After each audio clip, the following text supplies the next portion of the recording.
সম্ভবত বয়সের কাছে হার মানতে নারাজ ক্রিস্টিয়ানো রোনালদো এবছর সর্বশেষ ইউরোর কোয়ার্টার ফাইনালে টাই ব্রেকারে ৩-৫ গোলের ব্যবধানে ফ্রান্সের কাছে পরাজয় বরণ করে এই পর্তুগিজ তারকার দল।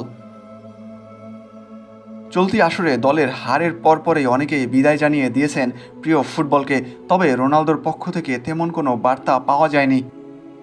তাহলে কি আগামী বিশ্বকাপও খেলতে চান CR7? ৫ ম্যাচ খেলে একটিতেও গোল করতে পারেননি সাবেক রিয়াল মাদ্রিদ তারকা। গোল করা দূরে থাক, মাঠে ঠিকঠাক ছন্দেও ছিলেন না ৩৯ বছর বয়সী রোনালদো। দীর্ঘ ২ দশকের আন্তর্জাতিক ক্যারিয়ারে বড় কোনো টুর্নামেন্টে এবারেই প্রথম কোনো গোল পাননি রোনালদো। প্রতি ৯০ মিনিটে বলে স্পর্শ করেছেন মাত্র ২৯ বার।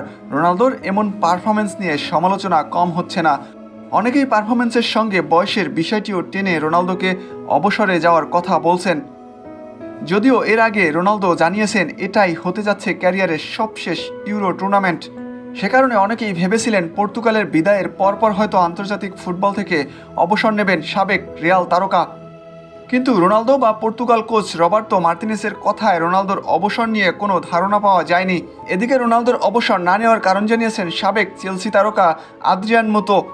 তিনি এক সাক্ষাৎকারে জানিয়েছেন, ছেলে ক্রিস্টিয়ানো জুনিয়রের সঙ্গে একই দলে খেলতে চান বলে অবসর নিচ্ছেন না রোনালদো। চলতি বছরের শুরুর দিকে রোনালদো ও তার ছেলেকে দেখতে গিয়েছিলেন মুতু।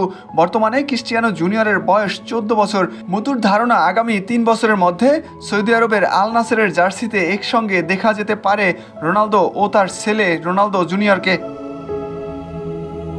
সাবেক চেলসি তারকা আরও বলেন, আল নাসেরের জার্সিতে এটা সম্ভব, তবে সে যদি অন্য দলে থাকতো কি হতে পারতো আমি জানি না। রিয়াল মাদ্রিদ হলে এটা সম্ভবত কঠিন হতো, কিন্তু আল নাসেরের জার্সিতে একই বছরে একসঙ্গে খেলা আমার মনে হয় না এটা অসম্ভব কিছু। তবে এই বিষয়ে সরাসরি কোনো বার্তা পাওয়া যায়নি পর্তুগিজ তারকার কাছ থেকে।